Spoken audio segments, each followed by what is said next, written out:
It's not a matter of rewriting the past. It's a matter of where I was in the breakup. He once built an empire out of something most people considered impossible. A kingdom with 4 queens, each bound not by crowns or castles, but by promises of love, faith, and loyalty. But what happens when those queens decide one by one to abandon their throne and carry away pieces of his kingdom with them? This was never a fairy tale. It was never the love story fans desperately wanted to believe in. No, this was something darker, a rebellion, a reckoning, and now a courtroom war. The man who once commanded respect, who once seemed untouchable, now sat on the edge of losing everything. His family, his power, his legacy. Kody Brown, once the charming, confident face of TLC's Sister Wives, stepped through the towering doors of the Flagstaff Superior Court. But his entrance carried none of the bravado he had paraded on television screens for years. His stride was heavy, dragged down by the invisible chains of secrets, mistakes, and decisions that stretched back decades. The Arizona air was cool, but the real chill wasn't from the weather. It was from the eyes that followed him. Former friends, fans, critics, reporters, people who once hailed him as a pioneer of polygamy, now stared with thinly veiled judgment. Cameras clicked furiously, each flash like a hammer strike against his pride. "Kody, do you believe the Sister Wives will prevail today?" a reporter shouted. He ignored it, his jaw tightening. Once he controlled the narrative. Today the narrative was writing him into the role of defendant. Inside, the courtroom air felt sharp, tense, like it was holding its breath for what was about to unfold. The clerk's voice echoed, "Defendant present." Those 2 words, spoken with casual finality, cut deeper than Kody expected. He glanced at his lawyer, Stephen Lance, a polished man with rehearsed calmness, who leaned in and whispered, "Stay quiet. Don't react. Speak only if asked." Kody's fists clenched. He didn't nod, didn't breathe too loudly. He knew that in this room, every twitch, every breath would be interpreted as weakness. Then the door opened again, and the air shifted. In walked Kody Brown, radiant, unbroken, her steps measured and powerful. She wasn't dressed like someone who wanted to impress. She didn't need to. Her presence commanded the room. Behind her came Janelle, her face calm, unreadable, yet her very walk carried the energy of someone who had studied every document, every transaction, every text. A woman prepared for battle. And then Mary entered, silent, still, her gaze hard enough to pierce through Kody's defenses. She didn't need to speak. Her mere presence screamed louder than any testimony. The 3 of them sat side by side. Not as sister wives, not as co-stars, and certainly not as women chained to Kody's vision. They sat as plaintiffs, women who had chosen themselves finally. The audience rippled with murmurs. Some cried, some whispered. Even the security guards shifted, sensing history was either being made or dismantled. Everyone in that room knew this was not just another case on the docket. This was the unraveling of a dynasty built on camera smiles and off-camera cracks. Kody's mind flickered back to 10 years ago. Back then, he was the sun around which everyone revolved. Blonde hair glowing under studio lights, a grin plastered across his face, he sold the idea of endless love to America. He called his wives queens, promised equality, laughed off the hard questions. But behind the edits, the sound bites, and the promotional posters, the reality was much darker. Christine's tears in the kitchen, Janelle's quiet frustrations in the shadows, Mary's growing isolation, and then the final blow, Robin, the youngest, the legal wife, the favorite. Now the lies that the cameras never caught were laid bare under courtroom lights. And Kody, for the first time, could not control the script. The bailiff's command broke his thoughts. All rise. The Honorable Judge Ricardo Mendes presiding. The room rose. The judge, silver hair, sharp eyes, a reputation for slicing through theatrics, sat and ordered, "Be seated." His voice was calm, but it carried authority that made even Kody shrink slightly. The judge opened the case file. Brown versus Brown. Kody flinched. Brown versus Brown. The words felt like acid in his ears. He had once worried about confessing his polygamous lifestyle to the world. That seemed easy compared to this, facing the very women he had once vowed to protect, now standing united against him. The judge read aloud, complaints filed by Kody Brown, Janelle Brown, and Mary Brown regarding emotional distress, financial mismanagement, and property disputes related to joint assets. Christine's attorney answered firmly, "Yes, Your Honor." The judge turned to Kody. And you are the defendant here, Mr. Brown. Kody swallowed. Yes, Your Honor. The judge's eyes narrowed. Understand this, we are not here to debate your faith. We are not here to untangle spiritual marriages. We are here to examine the consequences, emotional, financial, and legal, of choices made under your household. Do you understand? Kody nodded faintly, but inside something cracked. For the first time, the spiritual veil he had hidden behind was stripped away. His excuses were gone. His wives, no, his accusers, sat across from him, silent, steady, unforgiving. Christine's eyes burned into him, not with hatred, but with clarity. Janelle's gaze didn't even acknowledge him, fixed instead on the documents in front of her. Mary looked carved from stone, her suffering and silence now weaponized into resolve. This wasn't just sister wives anymore. This was Brown versus Brown, and this time the cameras weren't in control. The truth was. The truth was. Something knotted tight in Kody's chest and would not loosen. Thoughts ricocheted. How did it come to this? We were a family. We had faith and rules and a way of loving that we told ourselves was higher, purer.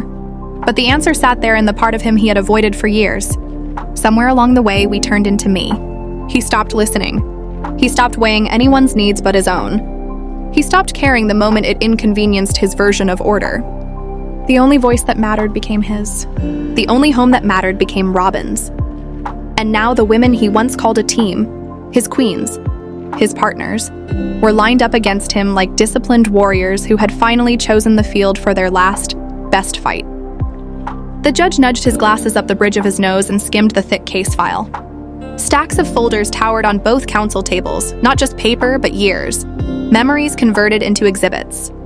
Text messages. Spiral-bound notebooks with corners bent from being chewed by worry. Property contracts with signatures as sharp as knives. Voicemails transcribed in careful type. Bank statements with red circles that screamed without sound.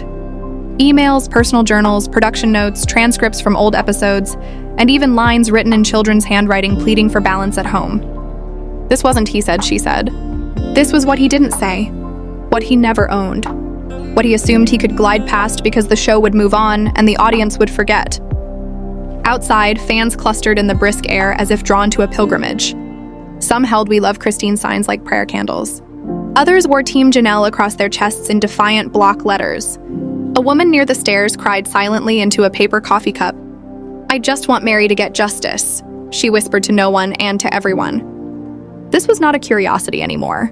It had burrowed into millions of living rooms for a decade and, in the process, into millions of private lives.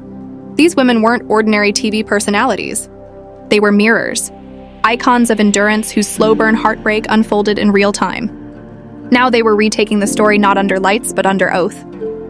Inside, Christine leaned toward her lawyer. "I want to go first." Helen Vaughn, precise and composed, nodded once. Break the silence. Janelle flipped open a color-coded binder so meticulous it looked like strategy incarnate. Every dollar tracked, every land parcel labeled, every unauthorized purchase flagged, every promise unkept highlighted in ruthless neon. Mary sat straight ahead, hands clenched around a small notepad. One line on the page in thick black ink. "Tell the truth, even if your voice shakes." Kody's attorney, so smooth at 9 a.m., had developed a crack in his smile by noon. Once he had read the attachments and exhibits, he understood. This wasn't about hurt feelings. It was about patterns. Years of choices that left 3 women with spiritual assurances and financial question marks. 10 minutes to opening statements, the clerk whispered. Breath caught around the room like a net. Christine tugged her blazer cuff into place. Janelle polished her glasses with the corner of a tissue, then set them back like she was taking aim. Mary closed her eyes, opened them calmer, fiercer. Kody stared at the table wood grain as if it held a route of escape. It hit him fully. This wasn't a family meeting he could redirect. Wasn't a confessional he could charm. Wasn't a season finale he could narrate. It was court. And he wasn't in control. His mind tried to flee backward. Birthday chaos with 20 children. Camping trips where busted tents turned into laughter. Inside jokes that once sounded like the music of belonging. Each wife had carried a corner of the tent. Christine, the heartbeat and caretaker. Janelle, the mind and manager. Mary, the pillar and first promise. He let them slip through cracks made of pride and favoritism. Those same women now faced him with receipts and resolve. 5 minutes, the bailiff announced. Kody squared his shoulders, the performance muscle twitching out of habit, but inside he was falling through space. For the first time since the pilot aired, he had no line to deliver, no story to sell, no chorus behind him, only a reckoning. The door behind the bench whispered as Judge Ricardo Mendez re-entered, and the whole room stilled. He didn't need to bang a gavel. Presence did the work. Silver hair, unsmiling mouth, eyes that cut theatrics into confetti. He settled into the high-backed chair like a lion reclaiming stone. His robe breathed authority with each fold. That gaze swept the plaintiffs, moved across the defense, then drifted over the gallery. Reporters poised, fans brimming, familiar faces set like portraits. "This court is now in session," he said, voice measured and final. Case number 2025 FM09, Brown versus Brown. The silence that followed wasn't polite. It was live wire. Somewhere in the back, a young woman's breath snagged. Near the front, an older man muttered, "This is the one." He was right. This wasn't a squabble. This was the televised unraveling of America's most notorious plural family, dragged at last into the measured cold of legal consequence. There would be no refilming, no softer edit, no escape hatch labeled miscommunication. Kody locked his hands so tight his knuckles turned the color of printer paper. He looked at the judge, then at the women he used to call his. He wanted to jump up and explain, spin rope out of sentences the way he always had. But the weight of what was about to happen sat on his chest like marble. Words would not carry him this time. Blame the edit, not here. Blame the narrative? The only narrative that mattered was stamped with Exhibit A. Across the aisle, Christine sat with a stillness that had gravity. She had waited years for a room like this, one that required him to hear her. Her fingers trembled once and she pressed them flat to the cool tabletop. She wasn't here to fall apart. She was here to rise. Janelle leaned forward, spine straight, notebook angled just so. She looked ready to take apart a machine and show the jury every cog coded in neglect. Mary was quiet, but the quiet had flame under it. She remembered all of it. Promises recast as technicalities, her legal marriage undone for the good of the kids, the way he smiled for cameras and chilled when they shut off. No more waiting for him to turn back. She had a microphone now and it was sworn. "We are here," Judge Mendez said, "to resolve a civil complaint alleging financial mismanagement, emotional distress, and property disputes arising out of a plural family that has dissolved." He paused, let the words find every ear. "This court does not judge your faith. It judges acts, choices, obligations under the law." The sentence slid a blade under Kody's ribs. His whole scaffolding had been doctrine and covenant, phrases he believed elevated him above ordinary rules. In this room, vows without signatures were poetry, beautiful but not binding. "Ms. Vaughn," the judge said, turning. "Your opening." Helen Vaughn stood, gray suit crisp, eyes that barely blinked. She didn't shuffle papers. She advanced like a metronome in heels, each click counting down the life of his myth. "Your Honor," she began evenly, "we represent 3 women who devoted decades to a man who promised equality, partnership, and care, and delivered none." The syllables landed like measured shots. They joined this family trusting in mutual values, shared ownership, and fairness, she said, but discovered a hierarchy disguised as harmony. She tilted her head toward Kody. They were asked to sacrifice everything: time, money, allegiance, homes, identity. In return, they were given isolation, economic erasure, emotional neglect, and in one case, legal abandonment. Kody stared at the floor. He wanted to stand and shout, "That's not what happened." But a quieter voice in him finally asked, "Isn't it?" Vaughn continued, "This case was not about a marriage that fizzled. It was about the exploitation of trust, about a man who crowned himself with spiritual language while binding only one woman with legal paper." Robin's name did not appear, but her shadow crossed every row. The attorney enumerated Christine Brown, 27 years, 6 children, 0 legal claim to shared property. Janelle Brown, financed homes and the infamous Coyote Pass project, yet locked out of title and access. Mary Brown, divorced on paper to clear a legal lane for another, then slowly pushed outside the fortune she helped build. Each sentence laid a brick. A wall rose around Kody, facts, dates, transfers, a structure he could no longer climb. "We will show you," Vaughn said to the judge. "Communication logs, wire transfers, journals, video transcripts, and eyewitness accounts that establish manipulation, imbalance, and control." She didn't sneer at plural marriage. She aimed at the man who used sacred words like shields. When a kingdom is built on the backs of women and then discards them, she asked, who stands up for them? The stillness that followed had shape. Reporters' pens paused mid-stroke. Someone's chair creaked and then dared not again. Vaughn returned to counsel table. Christine squeezed her hand once, gratitude flaring like a match. Mr. Lance, the judge said, you're opening. Kody's attorney stood with a tidy tug at his tie and tried to pour oil on a rising sea. He reminded the court this was civil, not criminal. No statute accused Kody of crimes. Consenting adults, alternative arrangement, mutual choice. He tried to build a frame the jury could sit in comfortably. They consented, he insisted. Mr. Brown tried to give equally. He loved fully. He maintained the family until they chose to leave. Yes, errors. No, exploitation. Fallout of emotions, not financial foul play. The words were smooth, but the room did not move with him. Everyone could feel it.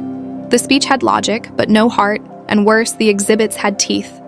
When he sat down, Kody already knew he was behind. Vaughn rose again, eyes steady. My client gave Mr. Brown 27 years, 6 children, and her life.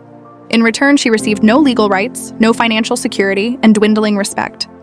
The judge's head tilted a fraction. Kody did not look up. Something shifted. A breeze you cannot see but feel as it passes under tables and touches the judge's sleeve. People leaned an inch forward without thinking. Here it comes. Your Honor, Vaughn said, voice low but cutting. Today, Christine Brown finds her voice. No rustle, no throat clear, just authority. Kody felt the storm approach, the truth he had padded with soft language and a friendly grin.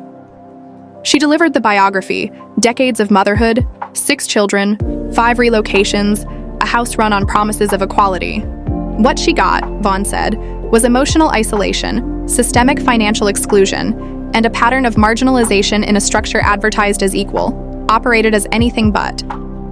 Christine held the judge's gaze, not Kody's.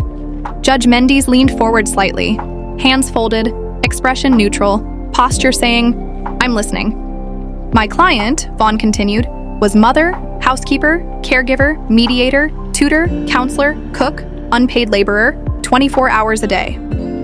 While the defendant curated a public image, she held the chaos together off camera. And after all of that, no assets in her name, no safety, no legal voice in decisions that shaped her children's lives. Christine lowered her eyes for one beat. That part always hurt. The vacations she packed alone. The bills paid from household money that somehow only became household when someone else needed it. The birthdays she organized for kids who didn't sleep under her roof. The tears she trained to fall where no camera could find them. Vaughn didn't stop. We will show texts where Mr. Brown dismisses her concerns as drama and insecurity. We will show footage where her pain is minimized for laughs. We will show bank transfers funneling shared funds into a mortgage benefiting the legal wife, while my client's position worsened.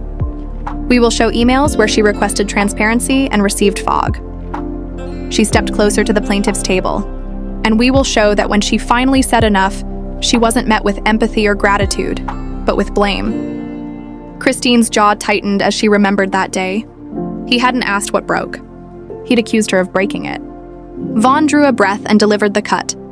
Mr. Brown gave Christine a spiritual marriage. She gave him her life. He gave her a plural family. He gave her emotional solitude.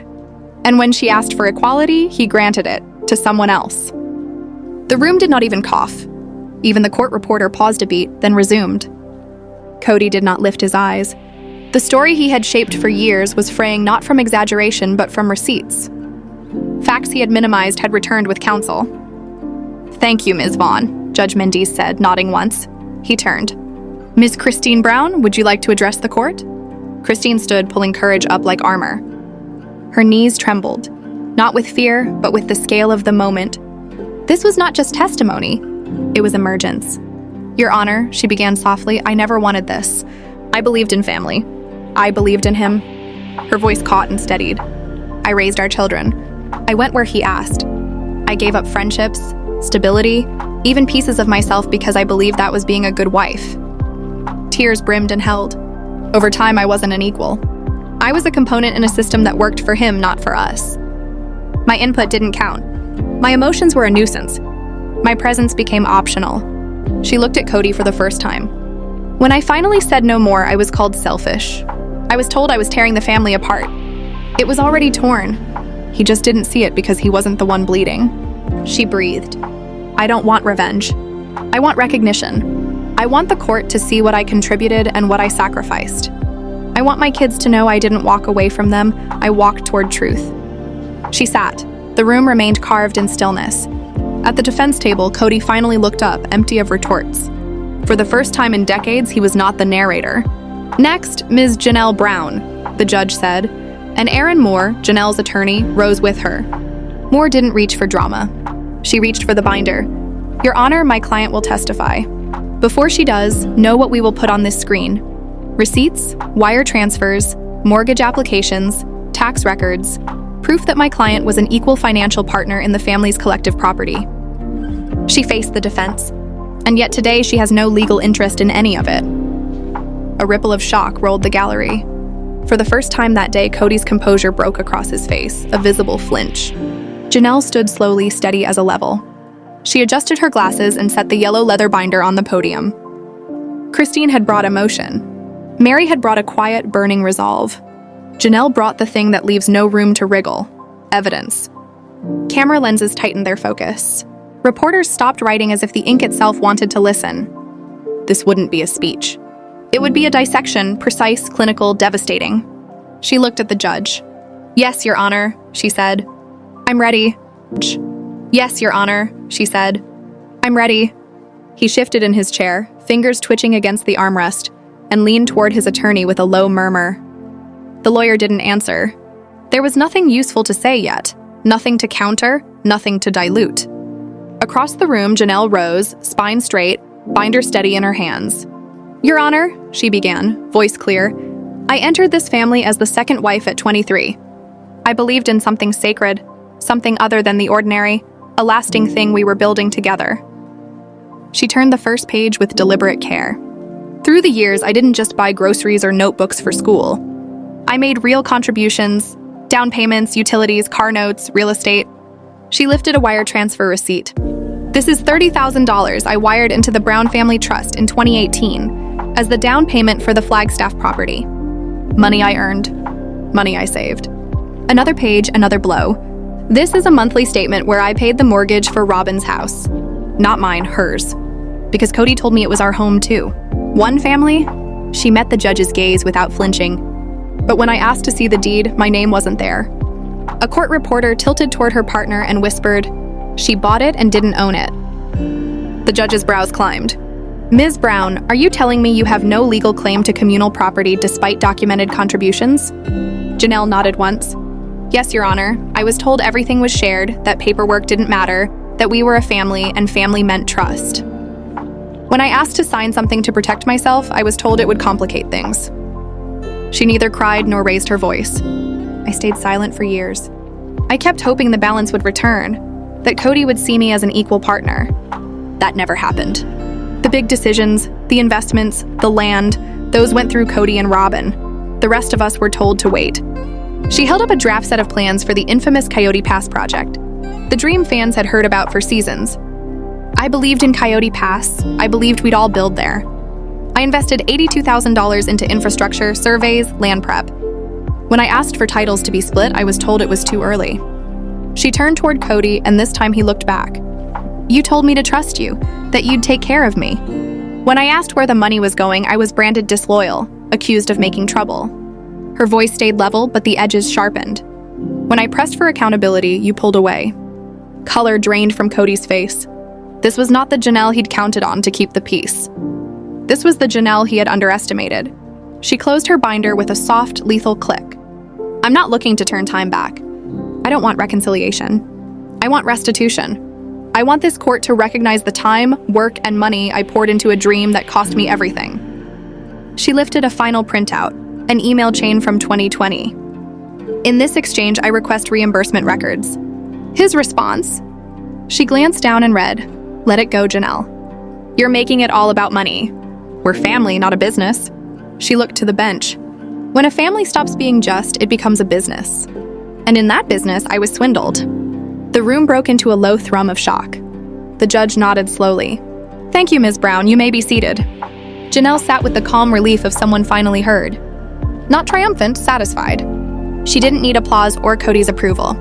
She had the record. Kody's lawyer stood quickly, eager to recast the frame.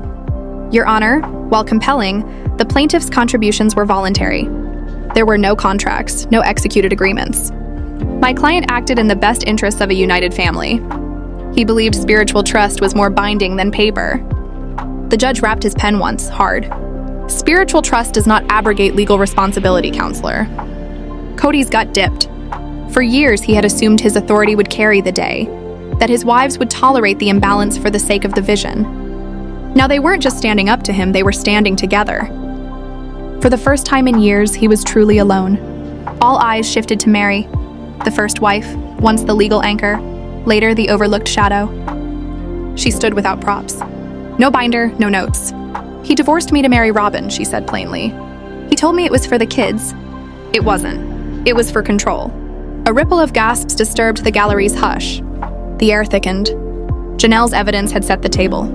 Christine's words had given it heat. Now Mary's turn made the room feel almost reverent. People thought they knew Mary's story. The dutiful first wife, the legal foundation, the woman who signed papers so another could become legal family. Very few knew the weight she had carried in silence. Until now, silence. Until now, the judge leaned forward. Ms. Mary Brown addressed the court directly or through counsel. I'll speak for myself, Your Honor. Her voice was not loud, but it carried. I met Kody at 19. We married in 1990. I was first. I trusted him. I trusted our faith. I believed love could be shared without being diminished. She paused. I trusted his promise that we'd grow old together. The words cut like thin glass. Kody clenched his jaw. He knew what was coming. He had earned it. When he wanted more wives, I agreed. Not because it was easy, but because I believed in the vision. I helped raise other women's children. I shared holidays. I sacrificed time and space and comfort because I thought I mattered. Her voice trembled but did not break. In 2014, he asked me to divorce him. A wave of whispers rolled the rows. Not because we were breaking up so he could marry Robin legally. He said it was for the kids. I trusted him. I signed the papers, believing I was still his wife in spirit. I believed I still belonged. She stared at her hands. I was wrong. After the divorce, everything changed. I became invisible. No more conversations. No intimacy. No choices. I was not a partner anymore. I was a problem. She inhaled. For over 6 years, we existed as strangers with the same last name. No communication.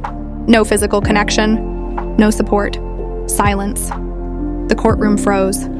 Kody didn't argue. He knew every word was true. When I asked why he'd cut me off, he said he didn't feel emotionally safe with me, that I had hurt him. But I wasn't the one who left. I didn't fall in love with someone else. I didn't choose one woman over all the others.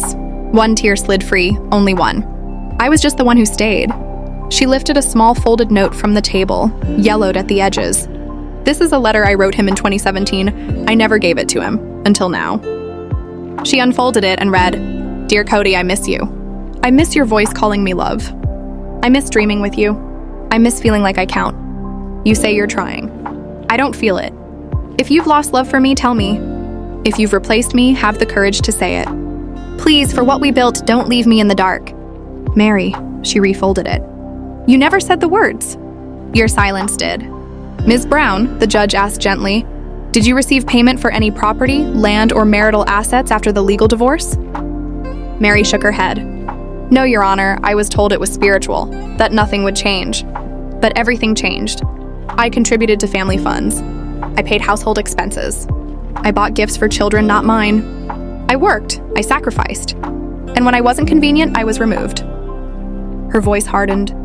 Worst of all, I stayed. I stayed because I believed love could be repaired, that he might return. Instead, he moved farther away while pretending I was still in the frame. She delivered the line that would headline every recap by morning. He didn't divorce me on paper. He divorced me in practice long before I signed. The gallery erupted into stunned stillness. Christine covered her mouth. Janelle lowered her eyes. They had known it was bad. They hadn't known it was this.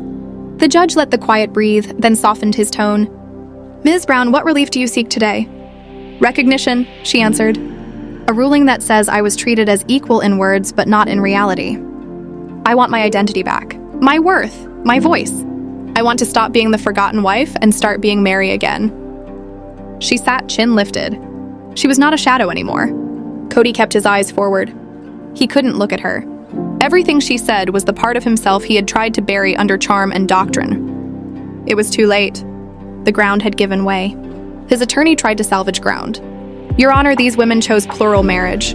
Mr. Brown gave them support, housing, love. This is a family matter, not a courtroom dispute. But no one looked persuaded. The air still crackled with Mary's letter. The gallery steadied into a hush edged with voltage. A few jurors had glassy eyes. One brushed away a tear. Others sat very still, absorbing the scale of what had been laid bare. On the plaintiff's side, the three women looked like battle-scarred soldiers, exhausted, resolute, unbroken. Opposite them, the man who once called them wives looked less like a husband than a defendant in the story he wrote, now being read aloud without his edits. The swagger was gone. The grin was gone. All that remained was a man sitting beneath a ledger he never expected to face. The quiet couldn't last. Stephen Lance straightened his tie and stepped into the aisle, polished as a blade fresh from cloth. He tried to cool the room with steady cadence. Your Honor, this is not a criminal matter. No laws were broken. We are discussing a religious family structure, not a business enterprise. The plaintiffs entered willingly. They understood the arrangement. My client did his best to support everyone. Families are complicated. Disappointment is not a cause of action. A derisive breath leaked from the gallery. The judge's eyebrow arched, but he waited. Mr. Brown is no villain, Lance pressed. He's the father of 18 children, a provider who maintained 4 households. He juggled impossible needs while staying true to his values. Is he perfect? No, but perfection isn't the standard. Legality is, and by that standard, he owes nothing beyond what was mutually understood in spirit. He paused, and spirit is not law. The judge remained unreadable, but the room was not. Christine's heartbreak had human weight. Janelle's binder had iron. Mary's letter had fire. Logic without heart was paper on a wet floor.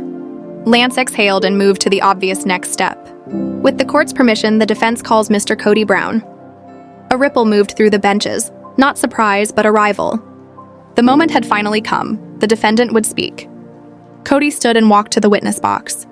His shoulders sagged as if the years had just now found him. He looked older, heavier with truth. He raised his hand, swore the oath, sat. Lance's voice softened. Mr. Brown, what were your intentions in establishing your plural family? Kody cleared his throat, voice a rasp. I believed in a higher purpose. I thought love wasn't possession, that each wife brought something unique. I never meant to hurt anyone. I did my best to keep the family together. Did you knowingly mislead your wives about finances? No, Kody said quickly. I never kept money for myself. It went to the houses, the kids, the future. What about Mary? Did you abandon her emotionally, as she says? He sighed. It's complicated. We drifted. Things were said. Things happened. I didn't want to leave her. I just couldn't go back. His words landed like dull knives, blunt enough to bruise, not sharp enough to heal. Thank you, Mr. Brown, Lance said. No further questions at this time. He turned toward the plaintiff's table. Your witness. Helen Vaughn was already on her feet. She walked to the center of the well with the calm of a storm you can hear before it breaks. Cool, controlled, deadly precise. And hear before it breaks. Cool, controlled, deadly precise. Mr. Brown, you claim you did everything possible to give equally. Is that your sworn statement? Kody nodded, his throat dry. Yes. Helen Vaughn's voice sliced through the still air. Then explain why the only house in this so-called equal family that received a legal mortgage belonged to Robin. Yours and hers. Why? Kody hesitated, a flicker of panic in his eyes. It seemed like the best decision at the time. Yes or no, Mr. Brown? He swallowed hard. Yes. Next, Christine. 27 years she gave you, 6 children, and not a single shred of ownership in Coyote Pass. Why? She left the family, Kody muttered. Helen's eyes narrowed. Did she leave before or after you told her you were no longer interested in her? A vein pulsed in Kody's forehead. That was taken out of context. Answer the question, Mr. Brown. Before or after? His lips cracked open. Before. A collective gasp rippled through the gallery. The reporter's pen scratched faster, jurors shifted in their seats, and Christine's jaw tightened, but her eyes glowed with vindication. Helen pressed forward. How often did you visit Janelle's home in the final year of your marriage? He paused, fumbling. Not frequently. Maybe once a week. And Robin's home? Every day. The words hung like smoke. Vaughn didn't raise her voice, but her precision was deadly. So, Mr. Brown, while you paraded equality before cameras, you saw one wife 7 times more often than the others. That's your definition of equal? Kody leaned forward, irritation breaking through. It's not that simple. Robin had younger children. She needed me more. Helen's response was immediate. And Christine's children didn't need you? Janelle's didn't need you? His silence thundered louder than any admission. She advanced one more step. You told Mary years ago that you no longer considered her your wife, is that true? Yes, he muttered. And you continued to take her financial contributions into the family pool knowing this?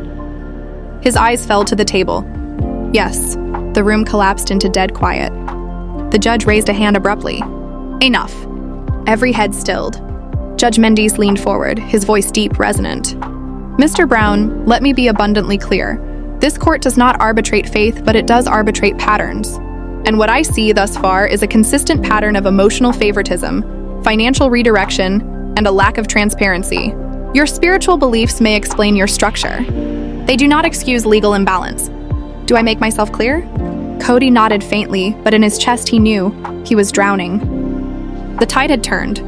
Then came the second shock. The judge's voice sharpened. Mr. Brown, did you consult all wives before selling jointly owned property? Kody's stare dropped. Not always. Christine's fists curled tight on her lap. Janelle leaned forward, whispering something fierce to her attorney. Mary's face remained stone, but her eyes smoldered. And then the real explosion. Plaintiffs, the judge said, you have requested an additional witness. Helen Vaughn rose. Yes, Your Honor, we call Leon Brown. The name cracked across the courtroom like thunder. Gasps erupted. The gallery shifted, murmurs breaking like waves. Kody's head shot up. His eyes widened. He hadn't prepared for this. He hadn't thought it possible. The doors at the back opened. A figure entered, steady, upright. Leon Brown, Mary and Kody's only child, walked forward with calm gravity. In their late 20s now, Leon wore a simple black button-down and slacks. Nothing flashy, but their presence filled the aisle. Their face betrayed no turmoil, but the strength in their step announced something unshakable. Kody's mouth fell open just slightly. No words came. Christine's hand slid over Mary's in quiet support. Janelle turned her eyes to Leon, jaw set. The gallery hushed to reverence as Leon stepped into the witness box and raised their hand to swear in.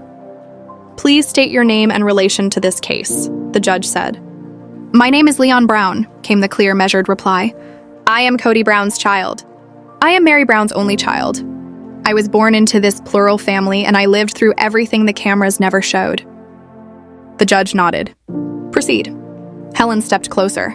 Leon, tell the court what your experience was like growing up in the Brown household. Leon exhaled, choosing carefully. Complicated, loud, sometimes happy, but fractured. We didn't live in one house. We lived in 4.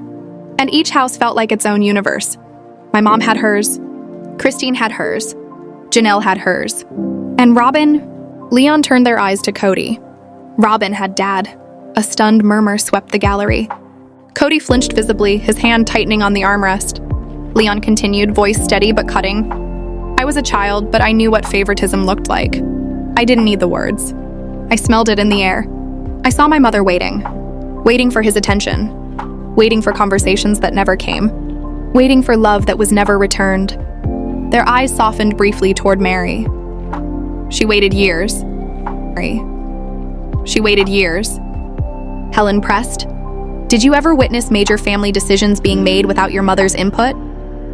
Leon's lips curled in a sad smile. Always. I remember once she cried in the kitchen after finding out the family was moving, after Kody had already decided with Robin. She wasn't consulted. She was informed. Gasps rose again. Leon's voice hardened. And then years later, he told her she was emotionally unsafe. That she was the problem. But the truth is, he left first. Kody's face paled, sweat pooling at his brow. His lawyer leaned in, whispering, but Kody shook his head in panic. There was no escape here. Helen stepped closer. Leon, how did this affect your relationship with your father?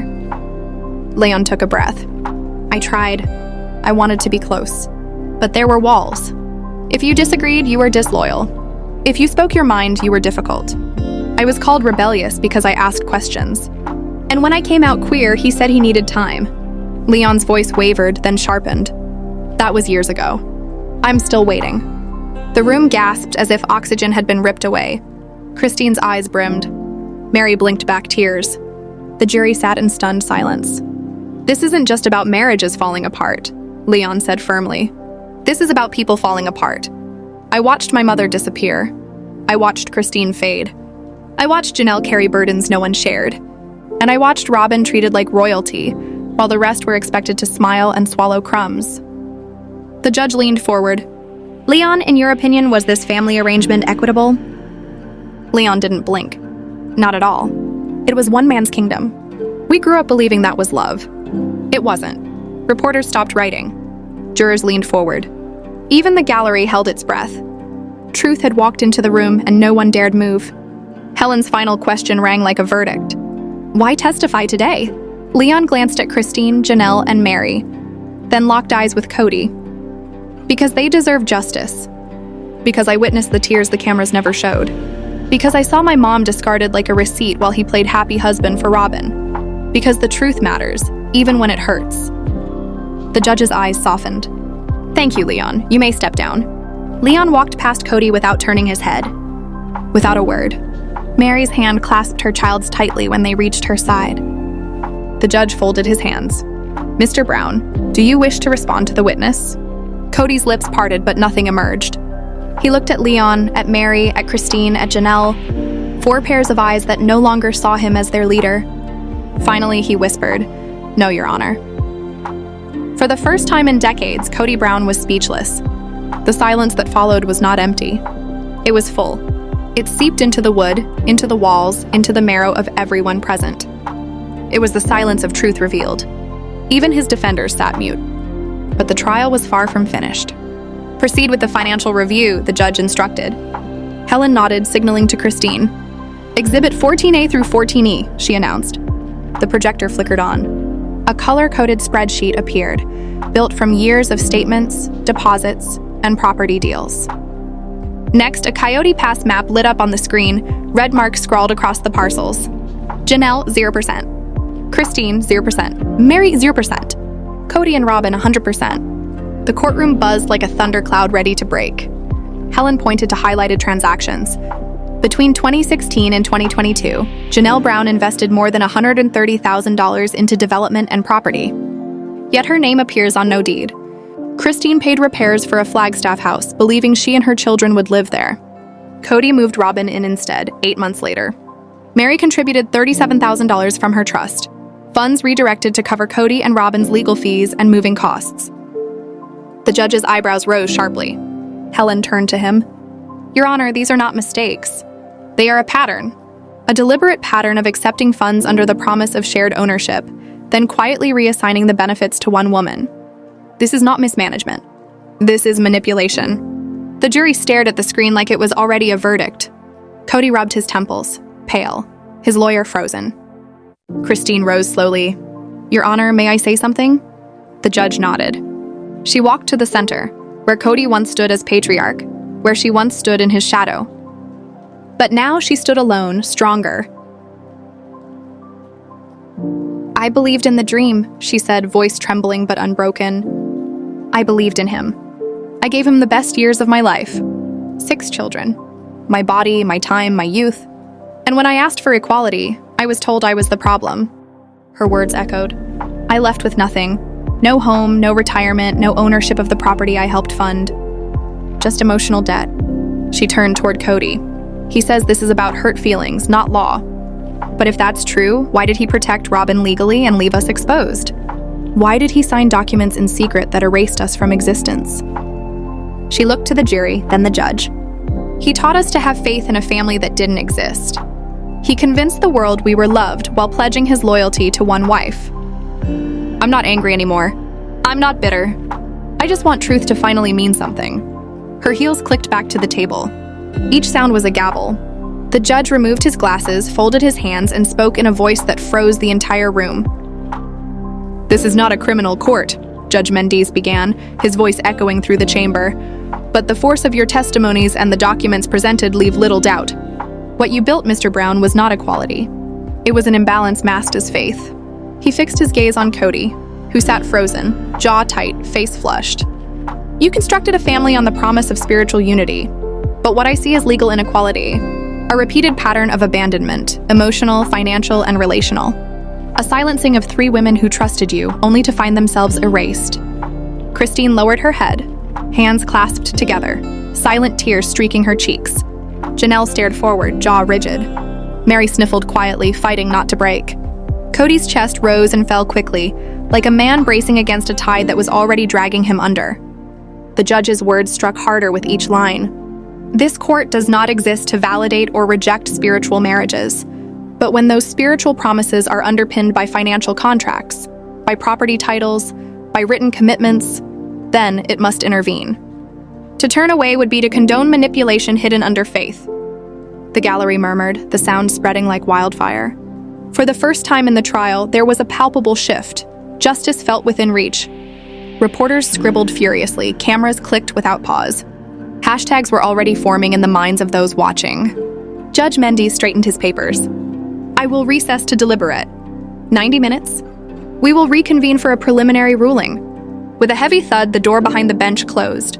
Silence fell again, only this time it was alive. Every person in the room exhaled at once, as though they had been holding breath for days. Kody didn't move.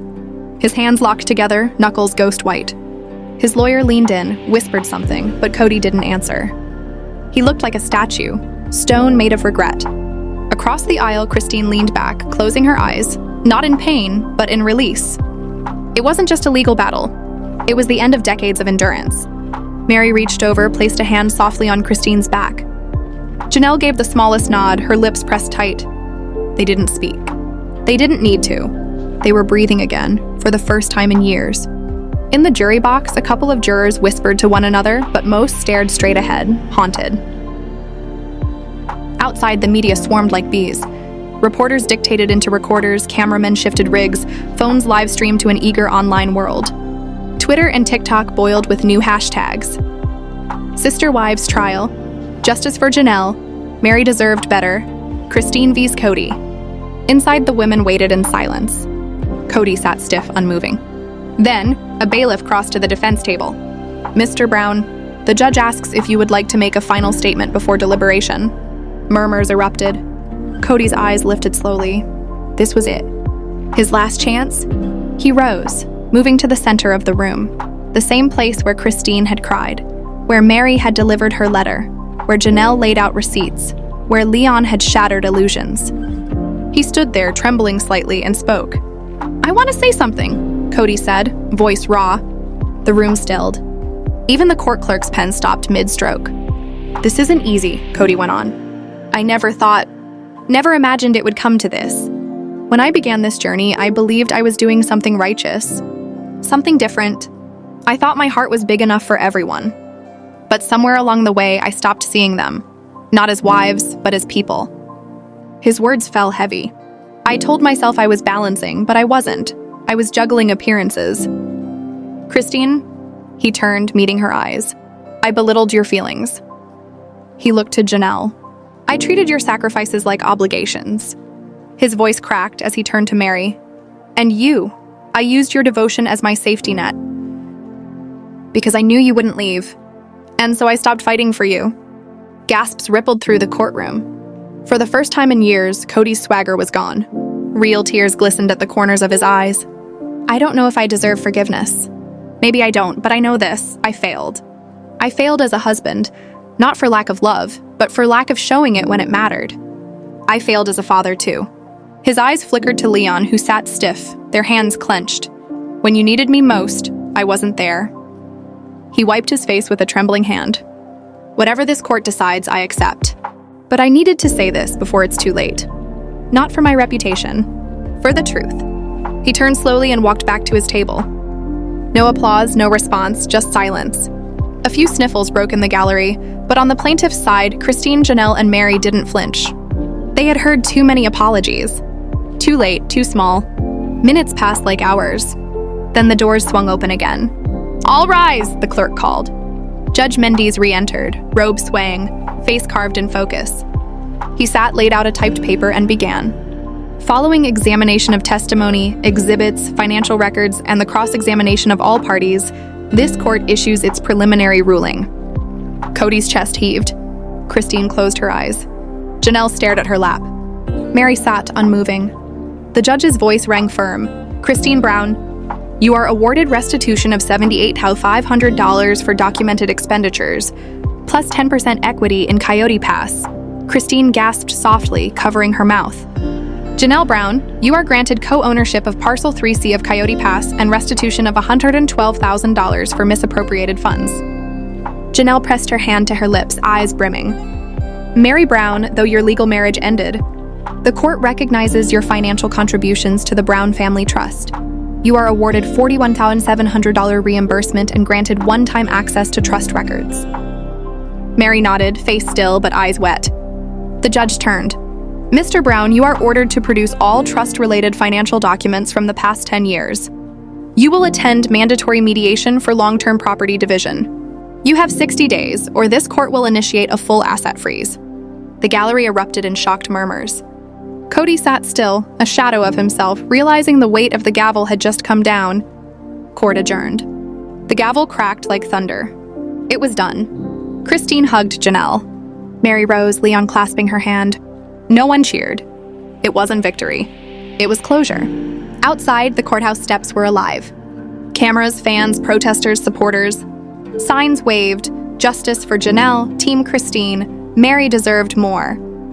The women emerged together. Christine stepped into the light first, shading her eyes from the Arizona sun, relief painted across her face. Janelle followed, clutching the ruling in one hand, her phone buzzing in the other, unread. Mary came last, hand in hand with Leon, their steps steady. Reporters shouted questions, but the women didn't stop. This wasn't a parade. This was rebirth. By nightfall, it was everywhere. CNN. Sister Wives verdict, Kody Brown ordered to pay 6 figures. TMZ, reality star drama ends in court bombshell. People magazine, from wives to warriors. Clips of Christine's final words hit 5 million views. Leon's testimony trended globally as the moment that broke the silence. One viral tweet read, Kody Brown didn't just lose a case. He lost the story he spent 15 years telling. Back in his quiet home, Kody sat alone at Robin's kitchen table. Court transcripts lay untouched. Curtains drawn, TV off. Silence pressing. He replayed it all. Christine's truth, Janelle's receipts, Mary's letter, Leon's unflinching voice. A kingdom with one king. A family that never was. Christine, meanwhile, poured herself a glass of water, sat on her porch in Utah, and watched the sunset without asking permission. She didn't feel grief. She felt free. Janelle returned to her modest home, set the court papers down, and walked into her garden. Hands in the dirt, she whispered, I'm not the helper anymore. I'm the homeowner. And Mary, sitting at her vanity, saw her reflection without Kody's shadow for the first time in years. Her son leaned against the doorframe, phone buzzing with love from strangers. They see you now, Mom, Leon said softly. Mary smiled faintly, not because the world finally saw her, but because she did. The next morning, Good Morning America ran the banner across the screen as anchors replayed the judge's final words. Let this be a reminder that love without accountability is not love. It is power, and power must be balanced by truth. The sentence leapt from Chiron to caption, stitched into viral edits, printed on posters, translated and subtitled across continents. But the real power wasn't in the clips. It was in the quiet. It was in 3 women walking away with dignity, restitution, and the authorship of their own stories. They had entered the courtroom as sister wives. They left as survivors, shoulders squared, heads high, voices steady. Justice had never been promised to them. They wrestled it into existence anyway. This was not merely a man losing control. This was women reclaiming it. They arrived carrying years of silence and submission. They departed with their narratives intact. When the frenzy cooled and the hashtags drifted to the next scandal, life did not. It began. In Utah, Christine woke to a birdsong that didn't have to be mic'd for TV. No crew, no call sheet, no husband passing by her doorway to love someone else. Barefoot, she padded to the kitchen, brewed her favorite tea, and stood at the window over the small garden she'd coaxed from stubborn soil. Herbs, tomatoes, daisies nodding in the cool light. It wasn't luxury. It was hers. A text chimed. "Mom, I'm so proud of you. Everyone's talking, but I just think you look beautiful." Christine smiled. "That's because I finally feel free." She didn't need the cameras to tell her story anymore. She was the story. Later that morning, she tapped go live. "Hi, friends. Thank you for the love.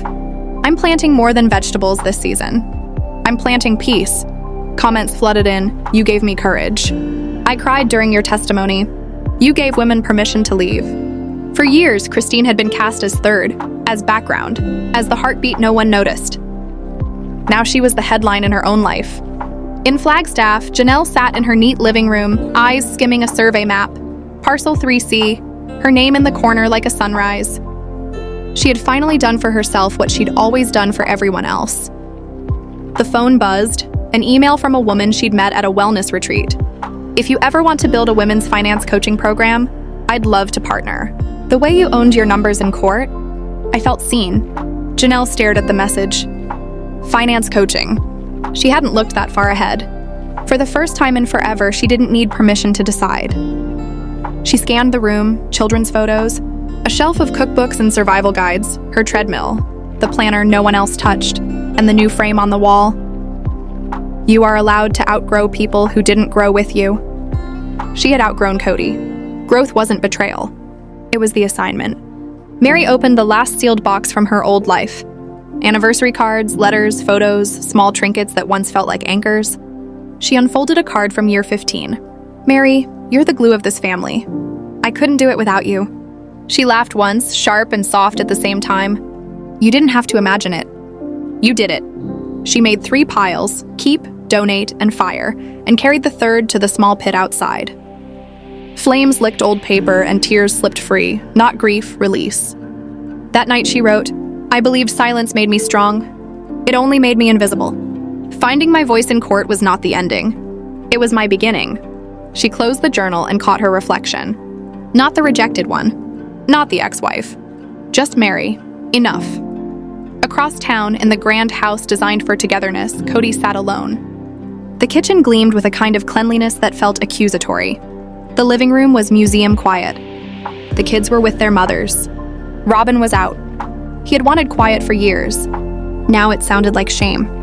He doom-scrolled comments, "Gaslighter." Finally exposed. No man who loves 4 women treats them like that. He dropped the phone, walked to the wall of family photos.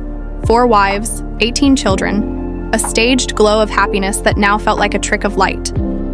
You can edit a show. You can't edit a life. The mask was off.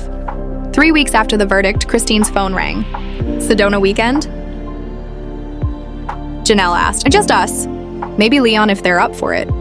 Christine smiled. "Say when." Mary hesitated, then texted back, "Yes, not for nostalgia or closure, but for the rare thing they shared that ran deeper than marriage, resilience." The Airbnb was plain and perfect. A 2-bedroom cabin, a wood deck, red rock horizon. They poured tea and wine, circled a fire, and for the first time in years, no one performed. "To the versions of us who stayed quiet," Christine said, lifting her mug, "and to the ones who finally spoke." "To the ones who carried too much," Janelle added. "And to the ones who finally put it down," Mary smiled. From the railing, Leon lifted a glass. "To the ones who were never heard and came anyway." Laughter and tears mingled with the smoke. The night gathered around them like a shawl. They were whole. Back in Flagstaff, silence pressed against Kody's ribs. He sat at the long table where 20 plates once clattered, a half-filled notebook before him. Scraps of apologies, confessions, letters without stamps. He typed 3 messages. To Christine, "I know I hurt you. I didn't realize how much. If you'll allow it, I'd like to apologize in person." To Janelle, "You were always the smartest. Maybe I was too vain to admit it. If you ever want to talk, I'll be here." He stared, then hit send. Christine read, locked her phone, and returned to her day. She wasn't angry, just finished. Last year's Christine might have replied. This one had already stepped past the threshold. Janelle rolled her eyes, smiled, and put her phone away. She didn't need his apology. She had her worth in court orders, in deeds, in the mirror. Mary typed and deleted, then set the phone down. "You don't get to miss me now," she whispered. To him, to the past, to the version of herself who had waited. She didn't reply. She never would. Then came invitations. a national women's organization asked Christine to join a panel on courage under the lens. A platform offered Janelle a paid series, Shared Finances, Separate Identities, A Woman's Guide to Power. A podcast invited Mary for a full episode on rebuilding after abandonment. Christine hesitated. "I'm not a speaker. I'm just me." "Exactly," her daughter said. "You are the story." Janelle's first workshop drew 40,000 subscribers in a week. Mary's podcast trended across 3 states.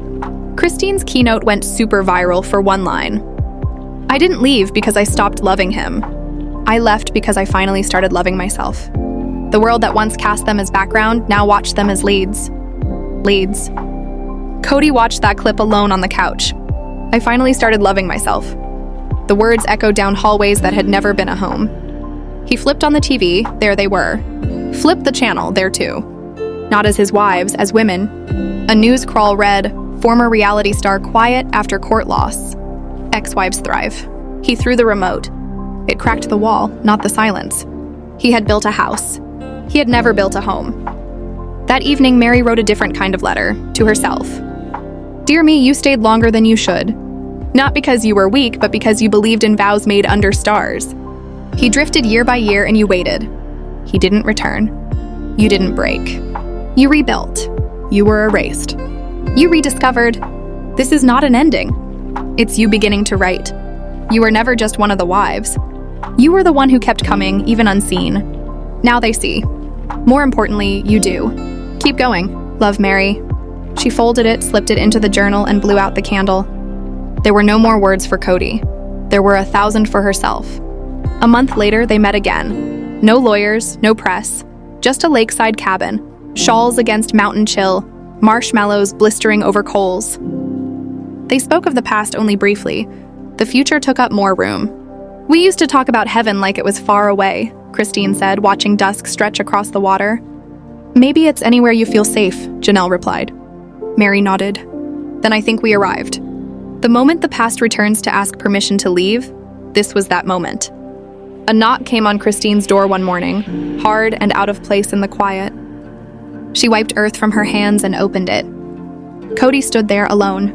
No cameras, no entourage, just a small brown envelope and a face weathered by defeat. "Can we talk?" he asked. Christine didn't flinch. She stepped outside, closing the door behind her. 5 minutes. On the porch, the wind held its breath. He extended the envelope. Not legal, not money, just my truth. She didn't take it. "If you came for forgiveness, you came to the wrong door." He nodded. "I figured. I just needed to see you. Not as my wife. As someone I hurt. Someone I loved. Maybe still do." Christine folded her arms. "You didn't love me. You loved ownership. You loved the picture of a man with 4 wives, not the wives." He winced. "Maybe you're right. But I've changed." She gave a soft, sorrowful laugh. "You didn't change, Kody, you lost. And now you're lonely." He absorbed it like a blow. She turned for the door. "Your words won't refund the years I spent wondering if I mattered." "I'm not angry. I'm done. Don't knock again." Inside, she returned to her basil. Some things finally grow when you prune the roots that never fed them. At her kitchen table, Janelle opened an email with a subject line that made her throat tighten. "Let's talk publishing. Women want your story." A major house had seen her workshop. Her testimony, her steadiness. They wanted a book. Ghostwriter optional. She stared at the blinking cursor, then called Christine. "Write it," Christine said. "Start at the minute you knew you were worth more than survival." Janelle opened a fresh document and typed, "I thought I was free because I had space." Freedom is when you stop waiting to be chosen. In her foyer, bags packed, Mary took one last look at the house and set the keys on the table. She had sold it quietly, bought a cottage near Lyon by a river with no history attached to her name. "I loved you even when you didn't love me back," she whispered to the empty rooms. "But I love me more." She closed the door and didn't turn around. Not escape, arrival. Their group chat dinged, golden years. Just us. No husbands. No plot lines. Christine, guess who knocked on my door? Janelle. "If it was a check from Kody, I hope you composted it." Mary, cowboy boots and regrets? Christine, all of the above. "I told him not to knock again." Mary, proud of you. Janelle, proud of us. 3 women who once waited to be chosen, choosing each other. Weeks later, a photo went everywhere. 3 women at a small book festival, arms linked beneath a banner. Her history. Women who reclaimed the narrative. Captions read, "Wives Warriors. From reality TV to real power, this is how healing looks." Meanwhile, Kody's feeds went quiet. The blog shuttered. The upload stopped. The man who constructed a public kingdom now watched the queens build empires of their own. Christine wrote a column for a women's site. The cost of waiting, what leaving taught me about living. The line that gripped the internet. I lost my voice in whispers. I found it in a courtroom. Now I use it every day, not to win, but to guard my peace. It viraled again, though she didn't care about views anymore. She cared about the girl on her lunch break who needed the sentence, "You can go. You can rise." He had built the building. They had filled it with soul. He lost control. They found clarity. He knocked. They didn't answer. What they were building now would never fit inside the frame he had tried to hold them in. Christine planted joy. Janelle wrote her freedom. Mary moved toward herself. Kody faded into the echo they no longer needed. Then came the announcement that blitzed the internet by noon, the Women's Voices Summit, a national gathering for leaders and changemakers. Theme, Rise from Within, Power After Silence. Final session surprise. For the first time since their explosive case, Christine, Janelle, and Mary Brown would appear together on stage. The auditorium lights dimmed. Murmurs rose like tide. 3 spotlights bloomed. Christine in forest green, Janelle in slate blue tailored calm, Mary in a burgundy wrap and boots. No scripts. No handlers. 3 women who once shared a man, now sharing a stage on their own terms. The audience stood, not clapping at first, just recognizing. Christine began, "I thought strength meant enduring. It doesn't. Strength is knowing when enough is enough. I waited to be chosen. One day I chose myself." Tears shone in the front row. "I won't bash the past," she finished. "I'll bless the present. I don't need 4 walls and a shared husband to be whole. I need truth and peace. And I have both." Janelle took the mic. "They called me the logical one, like logic meant cold. It didn't. It meant survival. I knew the bills. I knew the math. Today I stand with everything I need. Because power can be a lawyer, a boundary, a land deed, a bank account in your own name. And often power is the silence where you stop explaining." Mary stepped forward last. "I was first. I stayed the longest. Not from weakness, but from loyalty to a dream I didn't know was one-sided. I lost myself there. Then I woke up, and I met a woman worth everything I'd been waiting for." She scanned the hall. "If you feel unseen, you are not invisible. You are just beginning." 3 hands rose. 3 lives reset.